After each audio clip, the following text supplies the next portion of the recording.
have to say, honestly, Ajit, that's not a situation I encounter all that often. Honestly, when an a speech generating device or an AAC app isn't working, I rarely look to changing the app or the device.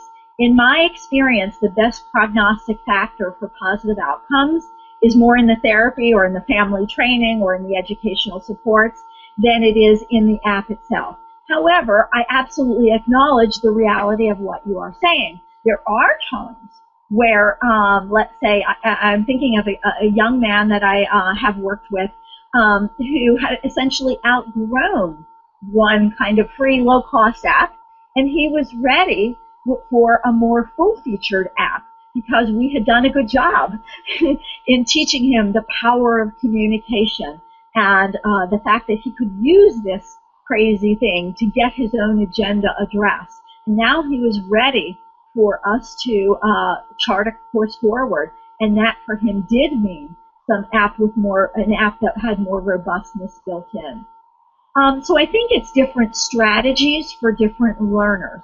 But for him, what we did was have two apps simultaneously, right? We continued to use the old app, and we gradually introduced the new one. Well, that was in a way my survival strategy because it's going to take me a while.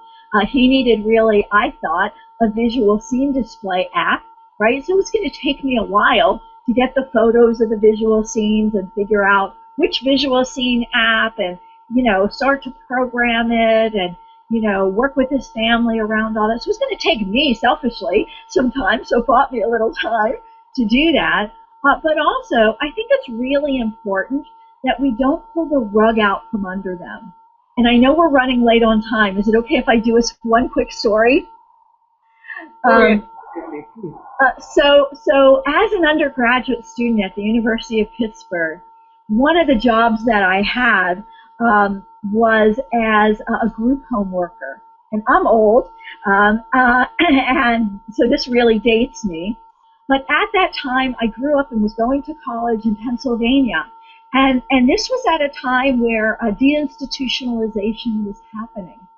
And people were leaving large residential institutions and coming into group homes, and in my case, apartments.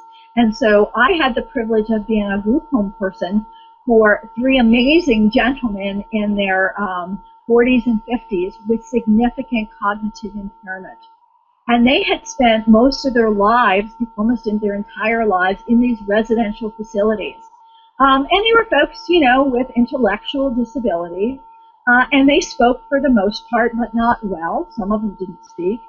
But they all signed, right? And that worked beautifully in the residential institution with 1,000 residents, because I worked in those institutions too.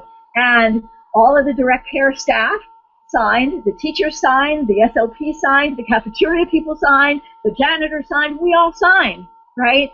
But now they're living in the community. So when I take them to open their bank account, or we go to McDonald's, or we go to the grocery store, my happy, wonderful gentlemen are eagerly wanting to make connections and friends, and they're signing all over the place to people, and people are, backing off like, what the heck is this, right? So we put them in an environment where signing, which has worked for them for literally decades, no longer is a feasible communication approach, right? And so we pulled the rug out from under them.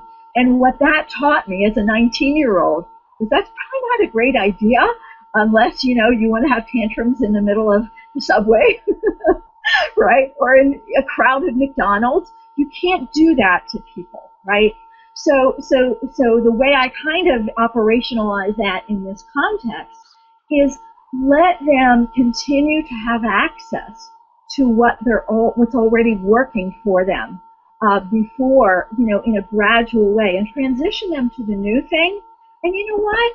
Let them show us when they're ready to no longer use the old one.